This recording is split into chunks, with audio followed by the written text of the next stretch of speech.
Hi everyone, आज इस video में मैं आपको बताऊंगा कि बी वर्ब के बाद में क्या क्या आ सकता है। हम ये देखें कि बी वर्ब के बाद में क्या क्या आ सकता है। इससे पहले हमें ये समझना पड़ेगा कि आखिर बी वर्ब क्या होती है। जैसा कि मैंने पिछले वाले वीडियो में आपको बताया था कि बी का मतलब होता है क्या, is am are was verb. अगर हम बी को जूम करके देखेंगे तो हमें पता चलेगा कि बी का मतलब होता है कि 5 वर्ब्स हैं, इज एम आर और वोज वर्ब्स हैं।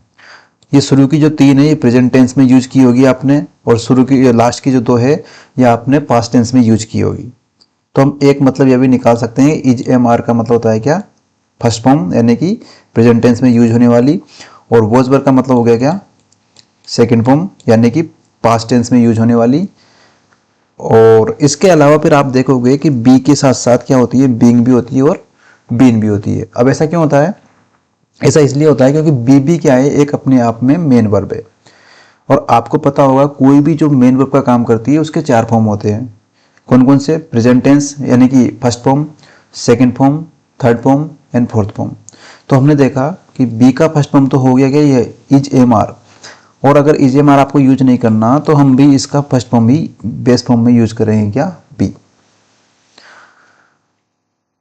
और अगर आपको बी का सेकंड फॉर्म यूज करना है तो हम यूज करेंगे क्या, वोज वर्ब।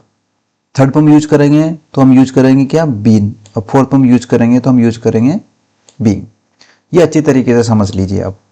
जिसको ये चीज समझ में आ गई उसको हर चीज यानी कि बी से संबंधित जो भी डाउट है वो पूरे पूरे क्लियर हो जाएंगे। तो ये हमारी बी वर्ब थी, ये हमारी बी वर्ब हमने कंप्लीट कर ली। लेकिन ये पूरा टॉपिक कंप्लीट नहीं हुआ है। जब भी आपको बी वर्ब पढ़ना पड़ेगा तो आपको बी के साथ एक दो चीजें और भी देखनी पड़ेगी। अब वो चीज क्या है मैं आपको दिखाता हूं। यही रही वो चीज जिसके बारे में आपसे बात कर रहा था। देखा, अभी तक मैंने आपको बताया था कि ये बी वर्ब होती है और ये हमारा पूरा टॉपिक यहीं पे खत्म हो जाता है। लेकिन अगर आपको बी की मास्टरी हासिल करनी है, बी के बारे में एक एक चीज समझनी है, तो इनको मिलाओ किसके साथ, मॉडल के साथ। ऐसा क्यों होता है? क्योंकि देखो बी आ रहा है और बीन आ रहा है। मैंने बताया था first form, second form, third form and fourth form. तो बी रहेगा क्या इसका बेस फॉर्म, बीइंग रहेगा क्या इसका फोर्थ फॉर्म, और बीन रहेगा क्या इसका थर्ड फॉर्म। तो हम जब मॉडल वर्ब यूज करते हैं तो मॉडल में हम बी यूज करते हैं, जैसे कि can be, may be, might B, should be, इसी तरीके से ऑट टू बी। और हम बीन भी यूज करते हैं मॉडल के साथ, जैसा कि can have been, may have been, might have been. तो देखा आपने, जहां कहीं पे भी बी दिखाई देगा, जहां कहीं पे भी बीन दिखाई देगा, वो भी किसका पार्ट बनेगा, वो भी बनेगा क्या, बी वर्ब का पार्ट बनेगा। तो जब आपको कोई बोले कि बी वर्ब क्या होती है तो is am are was verb, ये तो आपको बताना ही बताना है। साथ में आपको ये भी बताना पड़ेगा कि मॉडल भी क्या हो सकती है, बी वर्ब हो सकती है।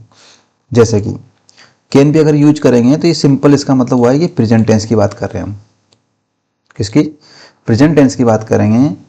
और कैन हैव बीन ये यूज होता है क्या, इसमें पास्ट टेंस है। बस इन दोनों में इतना फर्क है। अब अगर आपने तीनों को एक साथ समझ लिया तो आपको पता चलेगा कि जो पैटर्न इसके बाद में, जो चीज इसके बाद में आती है, जो पार्ट्स ऑफ स्पीच इसके बाद में आता है, वही पार्ट्स ऑफ स्पीच इस पूरे पैटर्न के बाद में आएगा, और वही पार्ट्स ऑफ स्पीच इस पूरे पैटर्न के बाद में आएगा। इसीलिए मैंने इस टॉपिक का नाम रखा है क्या, बी वर्ब के बाद में क्या क्या आ सकता है। तो चलिए समझते हैं एक एक करके तीनों को। तो पहले हम देखेंगे क्या, सिंपल बी वर्ब। तो सिंपल बी वर्ब है, जैसा कि मैंने आपको बता दिया था कि is am are was verb क्या होता है, बी वर्ब होता है। तो सबसे पहले जो जितने भी सेंटेंस दे रखे हैं उसमें से बी वर्ब को हम अंडरलाइन कर लेंगे। जैसे कि इज आया, was, are, am, is and is.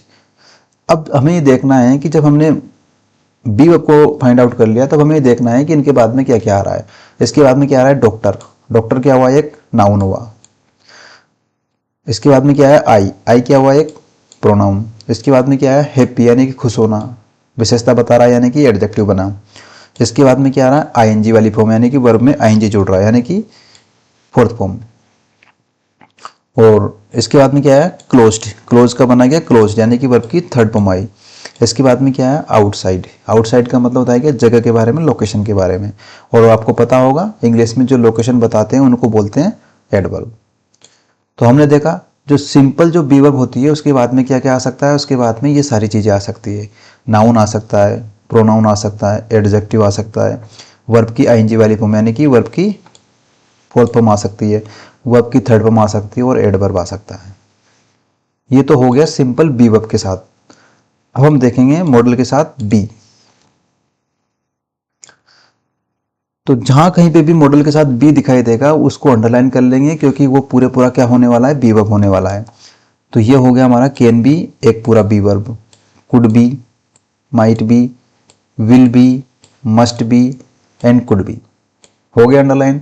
अब देखो आप, इसके बाद में क्या आ रहा है, डॉक्टर, जो कि अगेन क्या बना, एक नाउन बना।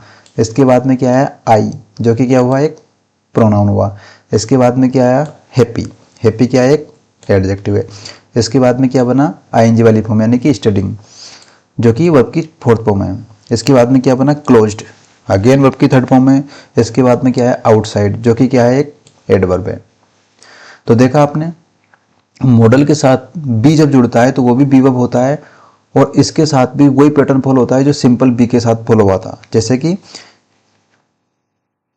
बी के बाद यानी कि मॉडल के साथ बी के बाद में क्या क्या आ सकता है, सेम चीज आ सकती है, नाउन आ सकता है, प्रोनाउन आ सकता है, एडजेक्टिव आ सकता है, वर्ब की फोर्थ फॉर्म आ सकती है, वर्ब की थर्ड फॉर्म आ सकती है और एडवर्ब आ सकता है। ये इतने केस बन रहे हैं।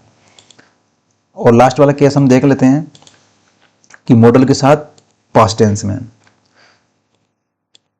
तो हमारा काम वही रहने वाला है कि मॉडल के साथ जितने भी हमें पास्ट टेंस दिखाई देंगे सबसे पहले उसको अंडरलाइन कर लेंगे।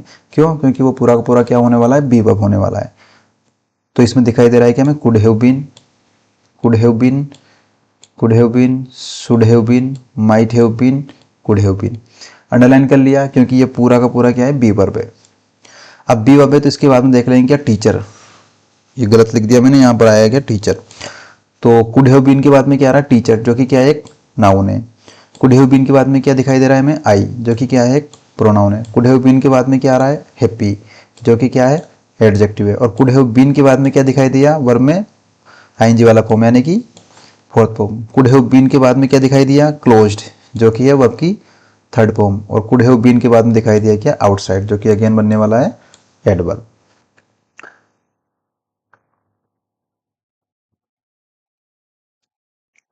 तो ये रहा इसका कंक्लूजन। अगर आपको वो तीनों अलग अलग समझ में नहीं आया हो तो मैं पूरा आपको यहाँ पर एक्सप्लेन कर दे रहा हूँ एक बार, कि आपके पास अगर बी है, बी मतलब बी वर्ब है, तो उसके बाद में क्या क्या आ सकता है। बी का मतलब हो सकता है हमारे यहाँ पर इंडिपेंडेंटली बी वर्ब हो, या बी वर्ब मॉडल के साथ हो, या फिर बीन हो, जैसे कि कुड हैव बीन मॉडल के साथ पास्ट टेंस हो।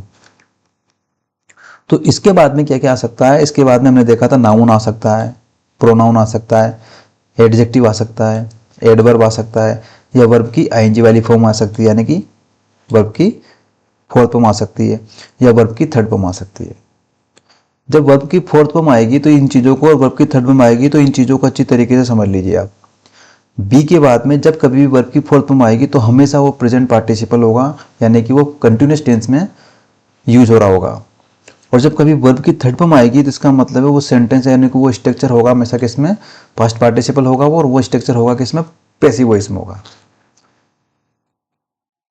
सिंपली इतना देख लीजिए, कंटिन्यूस टेंस बनाना हो तो बी के बाद में आईएनजी जोड़ देंगे, और पैसिव वॉइस बनाना हो तो बी के बाद में वर्ब की थर्ड फॉर्म जोड़ देंगे। तो ये था पूरा बी वर्ब का कंसेप्ट कि बी वर्ब क्या होती है, बी वर्ब के बाद में कौन कौन से पार्ट्स ऑफ स्पीच आ सकते हैं, कौन कौन से वर्ड आ सकते हैं। तो हमने पूरा देख लिया है, और इसी तरीके से समझने के लिए, धीरे धीरे समझने के लिए, कंसेप्ट को क्लियर करने के लिए मुझसे जुड़े रहिए। मिलता हूँ आपसे अगले वीडियो में, तब तक के लिए बाय, टेक केयर।